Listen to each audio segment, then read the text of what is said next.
करू का? मध्ये डिस्टर्ब करू नका आता बरं का.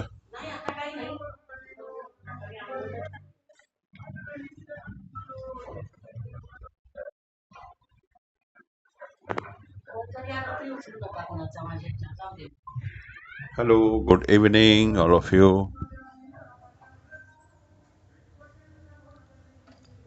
Hello, good evening. आवाज येतोय का सर्वांना? ओके, तर आपण सुरू करूया.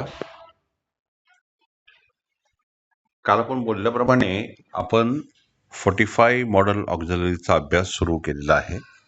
त्यातले मला वाटतं काहीतरी 10-11 मॉडेल ऑक्झिलरीज आपण कालपर्यंत पूर्ण केलेले आहेत. बाकी सगळे मॉडेल ऑक्झिलरीज 45च्या 45 आपण पूर्ण करतोय. या 45 मॉडेल ऑक्झिलरींच्या मदतीने कुठल्याही प्रकारचं वाक्य आपण बनवू शकतो, इतके पॉवरफुल हे मॉडेल ऑक्झिलरीज आहेत. फक्त त्या क्षणाला आपल्याला आठवलं पाहिजे की कुठल्या वाक्यामध्ये कुठलं सहाय्यकारी क्रियापद म्हणजेच मॉडेल ऑक्झिलरी काम करतं आणि त्याच्याबरोबर येणारं सहाय्यकारी म्हणजे क्रियापदाचं रूप. हे जर आपल्याला पक्क झालं आणि ब्रेन ट्रेन झाला तर कुठलंही वाक्य आपण सहज बोलवू शकतो. पण त्यासाठी प्रॅक्टिस करणं गरजेचं आहे. वेगवेगळी प्रकारची वाक्य मराठीतून इंग्लिशमध्ये कसे होऊ शकतात हे आपल्या डोक्याला थोडंसं प्रॅक्टिस किंवा ताण दिला पाहिजे. आणि मग हळूहळू काय होईल, तो स्पॅन कमी होईल आणि इमिडिएट काही सेकंदात एखादं वाक्य आपल्या ब्रेनमध्ये तयार होईल आणि ते लगेच डिलिव्हर होईल. हा सगळा भाग प्रॅक्टिसचा आहे. त्याच्यामुळे प्रॅक्टिस करत राहणे. आता मी तुम्हाला काल होमवर्क दिला नव्हता, पण मी तुम्हाला कालचा भाग घेतला होता मध्येच. त्या भागावरती प्रश्न उत्तर करणार आहे. तर तुम्हाला मी काय प्रश्न वाचायला एक मिनिट.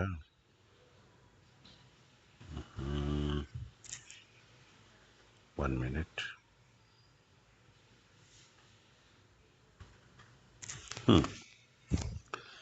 तर मग मी तुम्हाला काही क्वेश्चन्स, आता संध्याकाळी आपलं सेशन संपलं की मी तुम्हाला काही क्वेश्चन्स पाठवणार आहे. त्याचे आन्सर्स मला पाठवा. आता आपण सुरू करूया आहे मॉडेल ऑक्झिलरीज. आपण बघितला होता कालचा 10वा नीड म्हणजे नेसेसिटी म्हणजे गरज अशा अर्थाने. आता तुमच्या स्क्रीनवरती दिसत आहेत नीड, त्याचा अर्थ नेसेसिटी म्हणजे गरजेची असणे, गरज असणे. आणि मराठी आणि इंग्लिश दोन वाक्य या ठिकाणी मी घेतलेले आहेत. वाक्य आहे यू नीड रेस्ट. आता या ठिकाणी आपण काल दोन वाक्य बघितले. एक नीड घेऊन पुढे क्रियापदाचं पहिलं रूप आणि नीड टू घेऊन क्रियापदाचं पहिलं रूप, असे दोन्ही वाक्य नीड आणि नीड टू प्रकारे होऊ शकतात. गरजेचं असणे या अर्थाने. तुला विश्रांतीची गरज आहे या वाक्याला तुम्ही म्हणू शकता यू नीड रेस्ट. आणि तुला विश्रांतीची गरज आहे म्हणताना यू नीड टू रेस्ट, हे दोन्ही प्रकारचं वाक्य बरोबर आहे. मग तुम्ही यू नीड टू रेस्ट म्हटलं तरी चालेल आणि यू नीड टू रेस्ट म्हटलं तरी चालेल, कारण नीड टू नंतर क्रियापदाचं पहिलंच रूप येतं आणि नुसता नीड जरी घेतला सहाय्यकारी क्रियापद म्हणून तरी क्रियापदाचं पहिलंच रूप येतं. अशा प्रकारची विविध वाक्य मी तुम्हाला पाठवेन. आता फक्त एक एक एक्झाम्पल म्हणून तुम्हाला दिलेलं आहे. आता नीड म्हणजे नेसेसिटी नंतर त्याच्या खाली आहे डेअर. डेअर म्हणजे करेज, म्हणजे धाडस असणे, धैर्य असणे. अशा अर्थाने हे डेअर हे सहाय्यकारी क्रियापद आहे. आणि या डेअरला घेऊन फॉर्म्युला जो तयार होतो तो होतो सब्जेक्ट प्लस डेअर किंवा डेअर टू म्हटलं तरी पण चालतं इथे पण. जसं नीड आणि नीड टू सारखंच आहे, तसं डेअर किंवा डेअर टू हे सारखंच आहे. याचा फॉर्म्युला होतो subject plus dare to plus V1 म्हणजे क्रियापदाचं पहिलं रूप प्लस ऑब्जेक्ट म्हणजे कर्म. मग या ठिकाणचा हा जो फॉर्म्युला आहे हा कसा होईल बघा बरं. तो सत्य बोलण्याचे धाडस करत नाही. इथं वाक्याचे आहे हे नकारार्थी घेतलेलं आहे. मग इथं काय म्हटलंय, तो सत्य बोलण्याचे धाडस करत नाही. He dare not speak the truth. आता ही डेअर नॉटला आपण घेतलेलं आहे. या ठिकाणी डेअर टूचं पण वाक्य कसं होईल ते पहिलं आपण हे बघूया. He dare not speak the truth वाक्य जे आहे ते मराठीत झालं तर सत्य बोलण्याचे धाडस करत नाही. पण हेच वाक्य जर होकारार्थी घ्यायला आपण बघितलं तर कसं होईल, तो सत्य बोलण्याचे धाडस करतो.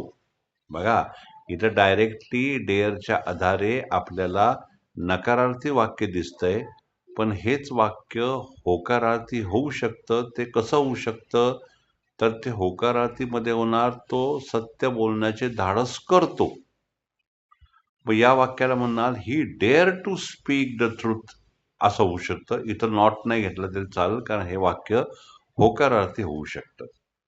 मग he dare to speak the truth हेच वाक्य नकारार्थी, तो सत्य बोलण्याचे धाडस करत नाही. He dare not speak the truth. आता या ठिकाणचा प्रश्न जो आहे, प्रश्न किंवा नकारार्थी प्रश्न, इथे आपल्याला सहाय्यकारी क्रियापदांबरोबर आपल्याला डू किंवा डज येईल का ते आपण या ठिकाणी बघूया. बघा, आता प्रश्नार्थी वाक्य घ्यायचंय. तो सत्य बोलण्याचे धाडस करतो का? बघा, इथं वाक्य आपण घेतोय आता. डेअर टू ला प्रश्नार्थी आपण बनवतोय. तो सत्य बोलण्याचे धाडस करतो का? मग करता एकवचनी आहे आणि मग इथं पण नियम लागणार सिंपल प्रेझेंट टेन्सचा आणि वाक्य होणार does he dare to speak the truth. बघा, इथं नॉट घ्यायची गरज नाही, कारण वाक्य प्रश्नार्थी आहे आणि म्हणून डजचा या ठिकाणी वापर झालाय. तो सहाय्यकारी क्रियापद किंवा मॉडल ऑक्झिलरीच्या मदतीला आलेला आहे डज, आणि म्हणून वाक्य झालं does he dare to speak the truth. आणि चौथं वाक्य नकारार्थी प्रश्नार्थी, तो सत्य बोलण्याची धाडस करत नाही का? मग वाक्याची सुरुवात डझंट ने होणार. Doesn't he dare to speak the truth. मग नॉट घ्यायची गरज नाही, कारण वाक्याच्या सुरुवातीला डझ नॉट घेतलेला आहे, है ना. मग समजा काही वाक्य लोक म्हणतील की मग डज पहिला घेतला नंतर नॉट घेतला तर, मग ते पण बघू आपण. चौथा प्रकार जो मगाशी सांगितला, तो सत्य बोलण्याचे धाडस करत नाही का? मग does he dare not speak the truth, म्हणजे डज नंतर ही करता, डेअर सहाय्यकारी क्रियापद, नॉट आणि पुढं ऑब्जेक्ट. म्हणजे असं पण होऊ शकतं, does he dare not speak the truth, म्हणजे डजला फोड केलं आणि वाक्यामध्ये नॉट पण आला. किंवा सरळ सरळ तुम्ही डज नॉट सुरुवातीला घेतला तरी पण चालू शकता. डज नॉट म्हणजेच doesn't. Doesn't he dare to speak the truth. मग डेअर टू म्हटलं तरी पण चालतं किंवा नुसतं डेअर म्हटलं तरी पण चालतं. हे मागाशी मी तुम्हाला सांगितलं, जसं नीड आणि नीड टू सारखंच आहे, तसं डेअर आणि डेअर टू सारखंच आहे. त्या ठिकाणी आपण दोन सहाय्यकारी क्रियापदांचं, म्हणजे एकूण पहिले 10 आणि हे 2 11 आणि 12. त्यानंतर यूज टू. यूज टू हे मॉडल ऑक्झिलरी म्हणजेच सहाय्यकारी क्रियापद आहे. पास्ट हॅबिट म्हणजे भूतकाळातल्या सवयी बोलण्यासाठी या सहाय्यकारी क्रियापदाचा वापर केला जातो. आणि हे सहाय्यकारी क्रियापद वाक्यामध्ये कसं होऊ शकतं ते वाक्य आपण बघूया. I use to play cricket every day. काय म्हटलं बघा, मी रोज क्रिकेट खेळायचो. खेळायचो म्हणजे भूतकाळामध्ये वारंवार एखादी गोष्ट घडत होती सवयीप्रमाणे, जी सध्या घडत नाहीये, जी भूतकाळामध्ये घडत होती. म्हणून यूज टू, यूजला डी लागलेला आहे आणि पुढे टू लागलाय, म्हणजे याचा अर्थ होतो खेळायचो, जायचो, पाहायचो, राहायचो, यायचो, जायचो, करायचो. अशा प्रकारची वाक्य जर आली तर कर्त्यानंतर यूज टू येतो आणि मग क्रियापदाचं पहिलं रूप येतं. या यूज टूचा फॉर्म्युला जो आहे तो असतो subject plus use to plus V1 म्हणजे क्रियापदाचं पहिलं रूप प्लस कर्म. हे वाक्य होकारार्थी झालं. बरोबर आहे, यूज टूला घेऊन. आता हे वाक्य वेगळ्या पद्धतीने पण होऊ शकतं बरं का. यूज टूच्या ऐवजी या ठिकाणी मी रोज क्रिकेट खेळत असे असं जर वाक्य झालं, खेळायचोच्या जागी खेळत असे. असे ल नाही बरं का, नुसतं असे. म्हणजेच भूतकाळातल्या सवयी. जसं मी रोज क्रिकेट खेळायचोच्या जागी मी रोज क्रिकेट खेळत असे, हे दोन्ही वाक्य सेम आहेत. पण या ठिकाणी आयच्या नंतर यूज टू आणि मग क्रियापदाचं पहिलं रूप घेतलेलं आहे. त्या ठिकाणी कर्त्यानंतर वुड पण येऊ शकतो आणि क्रियापदाचं पहिलं रूप. तर दोन्ही वाक्य आपण बघू बरं का. पहिलं वाक्य, I use to play cricket every day. मी रोज क्रिकेट खेळायचो. याऐवजी I would play cricket every day. म्हणजे यूज टूच्या ऐवजी वुड हे मॉडल ऑक्झिलरी या ठिकाणी वापरून क्रियापदाचं पहिलं रूप घेतात. हे मगाशी आपण किंवा काल आपण जे पहिली सुरुवात केली होती मॉडल ऑक्झिलरीला, तिथे वूड आपण पाहिलेलं आहे. विलचं भूतकाळी रूप म्हणून वूड आपण पाहिलं होतं. तसं यूज टूच्या ऐवजी वूडचा पण वापर होऊ शकतो. म्हणजे एक तर तुम्ही हे वाक्य असं म्हणू शकता की I use to play cricket every day, किंवा I would play cricket every day. दोन्हीही वाक्यांचा अर्थ सेम होतो. फक्त यात थोडासा फरक काय तो बघा. म्हणजे एखादा पॅसेज तुम्हाला जर बोलायचा आहे तर सुरुवात होताना यूज टूने होते आणि नंतर ते वाक्य वुडच्या आधारे बोललं जातं. याचं एक प्रात्यक्षिक किंवा एक एक्झाम्पल तुम्हाला सांगतो. समजा तुम्हाला एक वृत्तांत बोलायचा आहे की जसे मी लहानपणी मामाच्या गावाला जायचो किंवा जात असे किंवा जायचो, मला मामाच्या गावाला जायचो. मग तिथे मी पोहत असे, डोंगरांवर जात असे, खूप मजा करत असे. अशा प्रकारचं जर बोलत असेल तर या वाक्याची सुरुवात असते, in my childhood I used to go to my uncle's village, to my uncle's house. There I would play, I would swim, I would go on the mountains, I would enjoy. म्हणजे या सगळ्या वाक्यांमध्ये सुरुवात झाली I use to आणि नंतर प्रत्येक वाक्यानंतर I नंतर वुड. मग यूज टू नाही घेतला, कारण तुम्ही पूर्ण वृत्तांत सांगताय भूतकाळातला. ते तुम्हाला सविस्तर काय सांगितलं की यूज टू कधी वापरतात आणि वुड कधी वापरतात, सेम आहे. फक्त वृत्तांत सांगताना सुरुवात यूज टू ने होते वाक्यामध्ये. जसं मी म्हटलं ना, I use to go to my uncle's village किंवा to my uncle's house in my childhood. आणि मग पुढे सगळं सांगायचं, I would play I would play there. I would swim. I would go on the mountains. I would enjoy a lot. हे सगळं वूडच्या आधारे, पण सुरुवात फक्त यूज टू ने केली होती. ओके, असा हा यूज टू. मी डिटेल का सांगतोय, तर तुम्ही आत्ता जे ऐकताय हे तुम्हाला मी नेहमी सांगतो की हे तुम्हाला 2 ते 3 वेळा निवांत हेडफोन लावून ऐकायचंय, म्हणजे तुम्हाला हे क्लिअर होईल. कारण हे सगळे मॉडल ऑक्झिलरीज तुम्हाला वाक्य निर्मितीसाठी मदत करतात. आणि नंतर तुम्ही ह्याची प्रॅक्टिस करत राहिली तर त्या ठिकाणी जिथे गरज आहे तिथे आपण पटकन आठवतात की वूड घ्यायचा आहे, यूज टू घ्यायचा आहे, का डेअर घ्यायचा आहे, का डेअर टू घ्यायचा आहे, का नीड घ्यायचा आहे, का नीड टू घ्यायचा आहे, का विल घ्यायचा आहे, का शॅल घ्यायचा आहे. हे सगळं आपल्याला प्रॅक्टिस झाल्यानंतर कळायला लागतं. आता आपण नीड आपल्या आत्ताच्या भागामध्ये नीड बघितला, डेअर म्हणला बघितला, आता यूज टू बघितला. आता आपण या यूज टूच्या आधारे 4 प्रकारची वाक्य होतात का हे बघू आपण. बरं का, सर्व ठिकाणी होत नाहीत हे लक्षात ठेवा. ज्या ठिकाणी होतील तीच तुम्हाला सांगणार आहे. ओढून ताडून करायची नाही, मग काय होईल आपण कन्फ्यूज होऊ. ज्या ठिकाणी सरळ सरळ कम्फर्टेबली 4 प्रकार होतील ते आपण करायचे. तर हे होत आहेत. आपण नीडचा बघितलाय काल, डेअरचा पण बघितला 4 प्रकारचे वाक्य कसे होतात.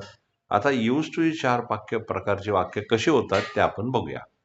पहिलं वाक्य होतं, मी रोज क्रिकेट खेळायचो. I use to play cricket every day. हे झाला होकार. आता नकार. मी रोज क्रिकेट खेळायचो नाही. मी रोज क्रिकेट खेळायचो नाही. आता आला नकार. आता तुम्हाला हे वाक्य कसं म्हणायचं? आय की लगेच यूज टूच्या अलीकडे डिड नॉट घ्यायचं आहे. Did not. डिड नॉट का घ्यायचा आहे? कारण पास्ट हॅबिट आहे म्हणून. मग डू नॉट, डज नॉट येत नाही ते. इथे डिड नॉट येतो. वाक्य होणार आय डिड नॉट, मग पुढे यूज टू.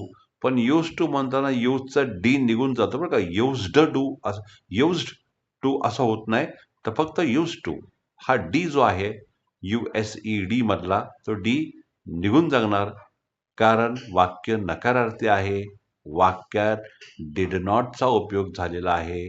म्हणून यूजचा डी निघून जातो. फक्त यूज टू म्हणायचं. मग तुम्ही म्हणणार मी रोज क्रिकेट खेळायचो नाही. I did not use to play cricket every day. छोटासा फरक पण फार मोठा आहे. मग तुम्ही जर असं म्हणलात ना की I did not used to, म्हणजे यूजला डी पण लावला, तर तुम्हाला काहीच नाही करणार. तुम्ही काय चुकला. पण चूक अशी होणार की डिड नॉट वाक्यात आला की क्रियापदाचं पहिलं रूप घ्यायचं असतं आणि यूजचा डी निघून गेल्यानंतर तो यूज टू म्हणजे क्रियापदाचं पहिलं रूप होतं ते. म्हणून डिड आणि डिड नॉटच्या जोडीला क्रियापदाचं पहिलंच रूप असतं. हा नियम आहे. म्हणून वाक्यात I did not use to म्हणायचं. यूजला डी लावायचा नाही. I did not use to play cricket every day. असं वाक्य झालं नकारार्थी. आता प्रश्नार्थी. मी रोज क्रिकेट खेळायचो का? प्रश्न आहे ना. मी रोज क्रिकेट खेळायचो का? मग वाक्याची सुरुवात डिडने होणार. मग डिड आय बघा, पण या पण वाक्यामधला यूजचा डी निघून जाणार आहे. फक्त यूज टू होणार आहे. मग काय? Did I use to play cricket every day. Did I use to play cricket every day, म्हणजे मी रोज खेळायचो का, असा तो प्रश्न झाला. आणि नकारार्थी प्रश्नार्थीमध्ये मी रोज क्रिकेट खेळायचो नाही का, नाही का म्हणून डिडंट ने वाक्याची सुरुवात होणार. डिड नॉट म्हणजेच didn't. Didn't I use to play cricket every day.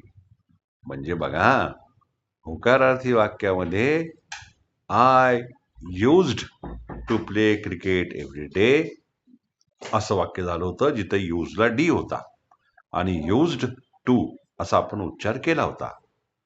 पण खालच्या 3 प्रकारामध्ये म्हणजे नकार, प्रश्न आणि नकारार्थी प्रश्नामध्ये डिड आणि डिड नॉटचा वापर त्या वाक्यामध्ये आला आणि यूजचा डी निघून गेला. फक्त यूज टू झाला.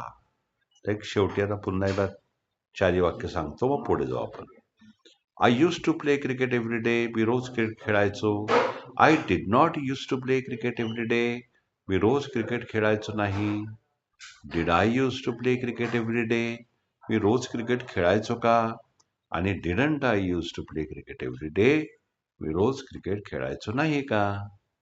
आता हे तुम्हाला मी एवढं डिटेलमध्ये का सांगतोय, कारण तर मी तुम्हाला होमवर्क देणार आहे ना, त्यामध्ये सगळा अभ्यास असणार आहे. मग तुम्ही मला पाठवायचं आहे. आता येतोय, आपण बघितला नीड, डेअर, यूज टू. आता खाली आहे हॅव टू. हॅव टू म्हणजे कंपल्शन. जसं आपण शुडचा अभ्यास केला होता ना, तर शुड म्हणजे कंपल्शन नाहीये, सजेशन किंवा एक्सपेक्टेशन. आपण बघितलं ना शुड, तसा शुडच्या बरोबर मस्ट पण असतो. कंपल्शन, करायलाच पाहिजे किंवा गरजेचं आहे असं म्हणताना इथे हॅव टूचा वापर केला तरी होऊ शकतो. मग इथं वाक्य कसं आहे बघा. आम्हाला हे काम आज पूर्ण करावे लागेल. मराठी पहिलं वाक्य घेतलं मी. आम्हाला हे काम आज पूर्ण करावे लागेल म्हणजे कंपल्सरी आहे. आम्हाला हे काम आज पूर्ण करावं लागेल, नाही तर दंड पडेल किंवा शिक्षा होईल, काहीतरी होईल. आणि म्हणून या वाक्यामध्ये या ठिकाणी कंपल्शन आहे. हे वाक्य असं पण होऊ शकतं हा. आम्हाला हे काम पूर्ण करावेच लागेल. मग हॅव टूच्या ऐवजी मस्ट पण घेऊ शकता. किती कंपल्शन आहे? त्या तीव्रतेवरती हॅव टू घ्यायचा आहे का मस्ट घ्यायचा आहे? किंवा एखाद्या वाक्यात शुड पण येऊ शकतो. आम्हाला हे काम आज पूर्ण करायला हवे. म्हणजे खूप मवाळपणे, म्हणजे नाही झालं तरी काही शिक्षा-बिक्षा नाही होणार, पण नियमाप्रमाणे करायला पाहिजे. मग तिथं शुड येऊ शकतो. म्हणजे शुड पण वापरू शकतो मवाळपणाच्या पद्धतीने. मस्ट आला तर खूप झाल पद्धतीने. आणि हॅव टू म्हणजे करावं लागेल, नाहीतर काहीतरी शिक्षा होऊ शकते किंवा दंड होऊ शकतो. असा हा हॅव टू. म्हणजे करावे लागेल किंवा करावे लागते एखादी कृती, असा हा हॅव टू. वाक्य काय झालं? आम्हाला हे काम आज पूर्ण करावे लागेल. We have to complete this work today. मग या ठिकाणी फॉर्म्युला काय झाला? सब्जेक्ट म्हणजे कर्ता अधिक हॅव टू अधिक क्रियापदाचे पहिले रूप अधिक कर्म. मग इथे कर्ता वी आहे. वी म्हणजे आम्ही. त्यानंतर सहाय्यकारी क्रियापद हॅव टू. त्यानंतर कंप्लीट हे क्रियापदाचे पहिले रूप. आणि धिस वर्क टुडे हे ऑब्जेक्ट म्हणजे कर्म. म्हणजे या ठिकाणी we have to complete this work today. आम्हाला हे काम आज करावे लागेल. मग याऐवजी असं पण होईल, आपण मगाशी चर्चा केल्याप्रमाणे वी मस्ट.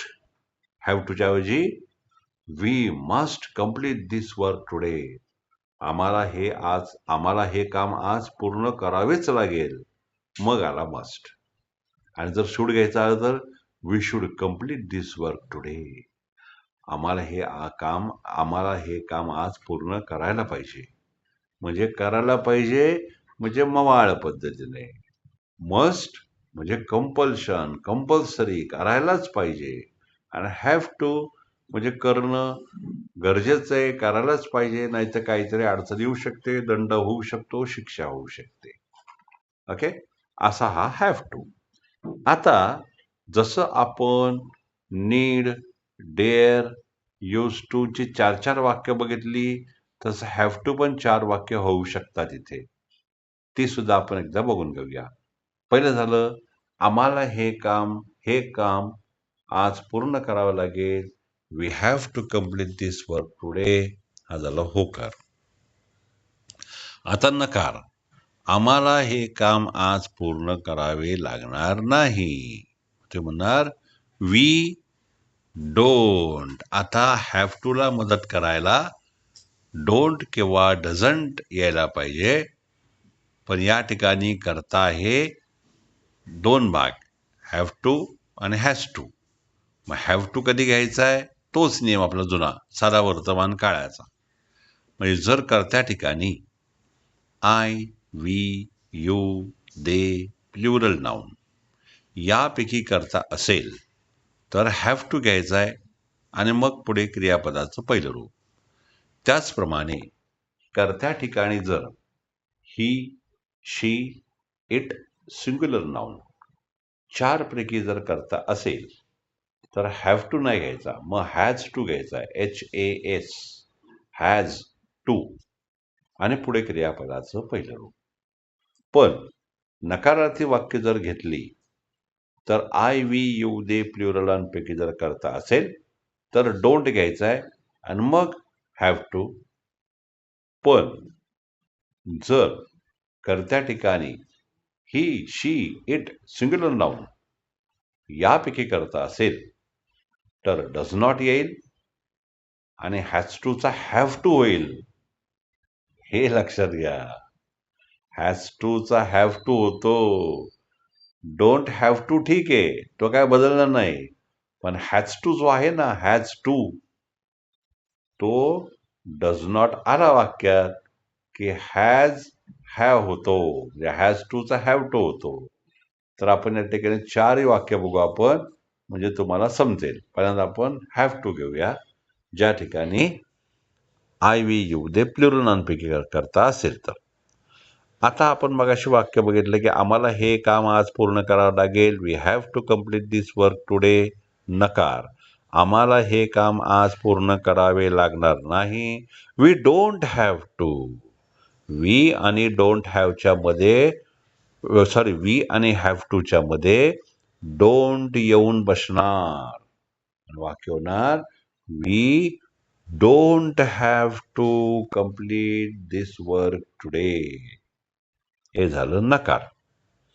आता प्रश्न. आम्हाला हे काम आज पूर्ण करावे लागेल का? प्रश्न आहे. मग डू वाक्याच्या सुरुवातीला येईल. Do we have to complete this work today? Do पहिला आला. प्रश्न आहे ना, म्हणून पहिला आला डू, मग करता डू वी, मग सहाय्यकारी क्रियापद हॅव टू. म्हणजे वाक्य होणार डू वी हॅव टू, मग क्रियापदाचं पहिलं रूप कम्प्लीट आणि पुढे कर्म दिस वर्क टुडे. मग तुम्ही म्हणणार do we have to complete this work today? प्रश्नचिन्ह. आणि चौथा प्रकार नकारार्थी प्रश्नार्थी. आम्हाला हे काम आज पूर्ण करावे लागणार नाही का? मग वाक्याची सुरुवात डोंटने होणार, कारण नकारार्थी प्रश्नार्थी वाक्य आहे. मग डोंट नंतर करता येणार वी, मग सहाय्यकारी क्रियापद हॅव टू, मग क्रियापदाचं पहिलं रूप कम्प्लीट आणि मग पुढे कर्म. तुम्ही म्हणणार don't we have to complete this work today? आम्हाला हे काम आज पूर्ण करावे लागणार नाही का? म्हणजे अशी 4 वाक्य हॅव टूच्या मदतीने होऊ शकतात. आता त्याच्या खाली आहे हॅज टू. सेम, काही फरक नाही. हॅव टू म्हणजे पण कंपल्शन आणि हॅज टू म्हणजे पण कंपल्शन. पण आपण हॅव टूला बघितलंय. हॅव टूच्या ठिकाणी मस्ट पण येऊ शकतो. सिव्हिरिटीवरती, सिव्हिअर किती सिव्हिअर आहे त्याप्रमाणे हॅव टू ठिकाणी मस्ट येऊ शकतो, शुड येऊ शकतो. तर हे आपल्याला कळलं. आता आपण येऊ हॅज टू. मगाशी सांगितलं मी हॅज टू कधी वापरतात? जेव्हा कर्त्या ठिकाणी ही, शी, इट, सिंग्युलर नाउन 4 पैकी कोणी एक कर्ता असेल तर हॅज टूचा वापर होतो. मग क्रियापदाचे पहिले रूप आणि मग कर्म. मग या ठिकाणी वाक्य होतं तिला मीटिंगला उपस्थित राहावे लागेल. मी पहिलं मराठी घेतलं वाक्य, मग पुढे इंग्लिशचं घेतो. पहिलं खालचं घेतलं. तिला मीटिंगला उपस्थित राहावे लागेल. इथे पण तीच परिस्थिती आहे. राहावे लागेल इथं कंपल्शन आहे, म्हणजे कंपल्सरी केलेलं आहे. बॉसने म्हणा किंवा कंपनीने म्हणा की तुम्हाला उपस्थित राहावं लागेल. जर नाही राहिलात तर एकतर दंड किंवा तुम्हाला फायर होऊ शकते. कशा पद्धतीने या ठिकाणी अर्थ घेऊ शकता? राहावेच लागेल, तिला मीटिंगला उपस्थित राहावेच लागेल, म्हणजे इथं एकदम झाल कंपल्सरी. मग हॅज टूची गरज नाही, मग मस्टच यायला पाहिजे. आणि एखादा सल्ला दिलाय, तिने मीटिंगला उपस्थित राहायला पाहिजे, इथे सल्ला किंवा अपेक्षा आहे. मग हॅज टूच्या ठिकाणी शुडचा वापर होऊ शकतो. हे डिपेंड आहे आपल्याला कसं वाटतंय, तेवढं झाल वाटते, तेवढं तीव्रता वाटते का कमी आहे, त्यानुसार हॅज टू घ्यायचा आहे का मस्ट घ्यायचा आहे का शुड घ्यायचा आहे.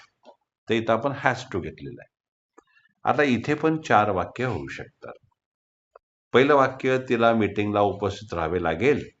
शी has to attend the meeting. आता नकार. तिला मीटिंगला उपस्थित राहावे लागणार नाही. नकार आहे. आता बघा नीट ऐका मी काय म्हणतोय.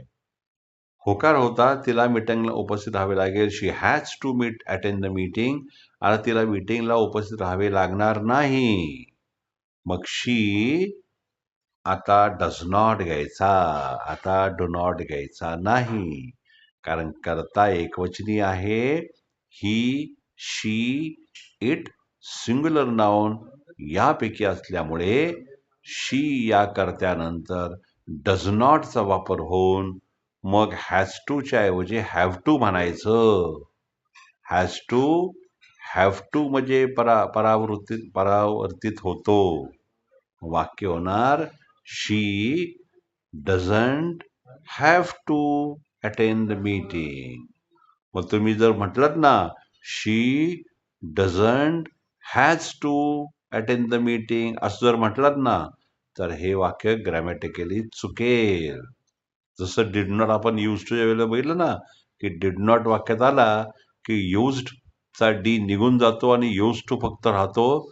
तसाच हॅज टू जर डज नॉट आला वाक्यामध्ये की हॅज टूचं रूपांतर हॅव टू मध्ये होतं. हॅज टूचं हॅव टू मध्ये होतं. पुन्हा एकदा मी काय म्हटलं तिला मीटिंगला उपस्थित राहावे लागणार नाही. She doesn't have to attend the meeting. Okay. त्यानंतर प्रश्न तिला मीटिंगला उपस्थित राहावे लागेल का? लागेल का प्रश्न आहे म्हणून वाक्याची सुरुवात डजने होणार. मी डज शी म्हणजे डज नंतर कर्ताशी हॅज टू नाही म्हणायचं होता हॅव टू म्हणायचा कारण डज आल्या वाक्यात. मग हॅव टू हे सहाय्यकारी क्रियापद, अटेंड हे क्रियापदाचं पहिलं रूप आणि द मीटिंग हे ऑब्जेक्ट. ते म्हणणार does she have to attend the meeting. आणि नकारार्थी प्रश्नार्थीमध्ये तिला मीटिंगला उपस्थित राहावे लागणार नाही का? मग नाही का म्हणून वाक्याची सुरुवात डझंटने होणार. मग डझंट शी पुन्हा इथं पण हॅव टू घ्यायचा नाही.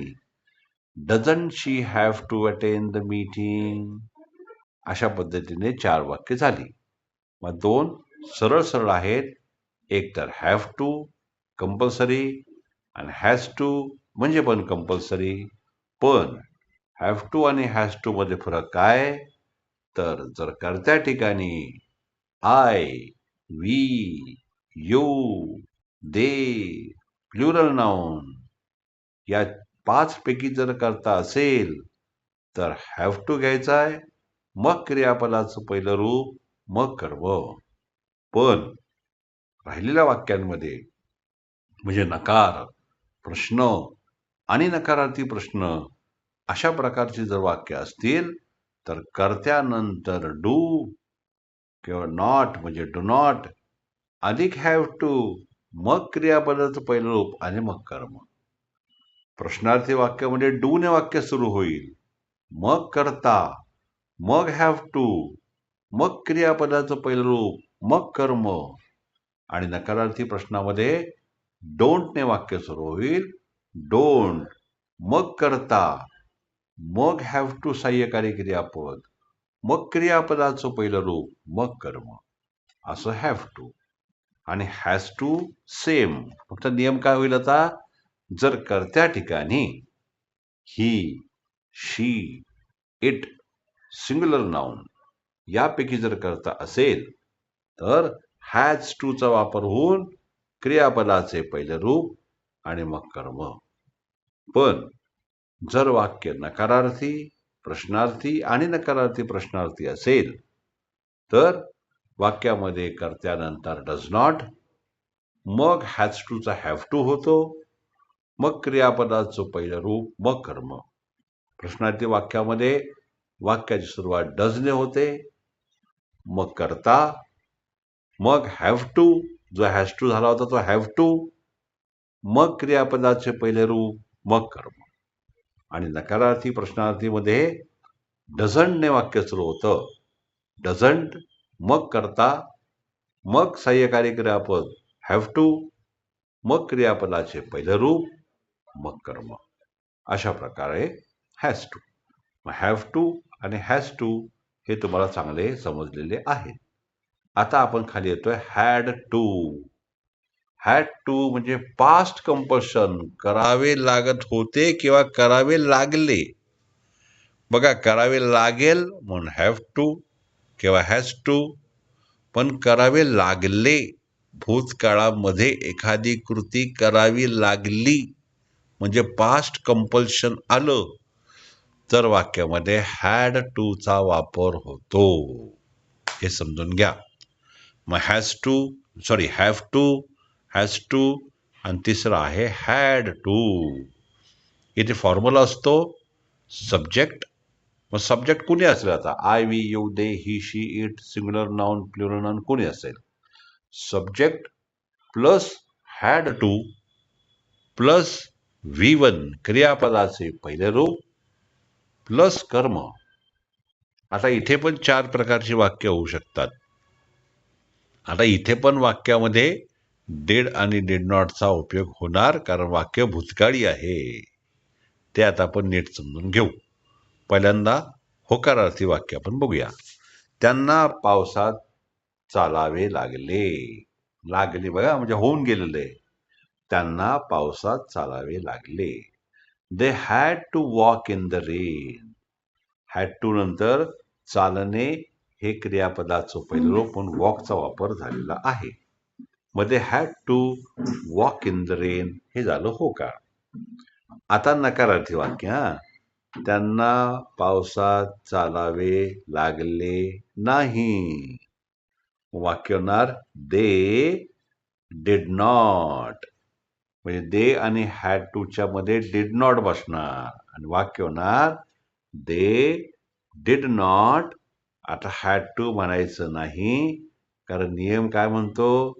वाक्यात जर डिड किंवा डिड नॉट आला तर क्रियापदाचं पहिलं रूप येतं, म्हणून हॅड टूचं पहिलं रूप हॅव टू असतं, म्हणून हॅड टू म्हणायचं नाही.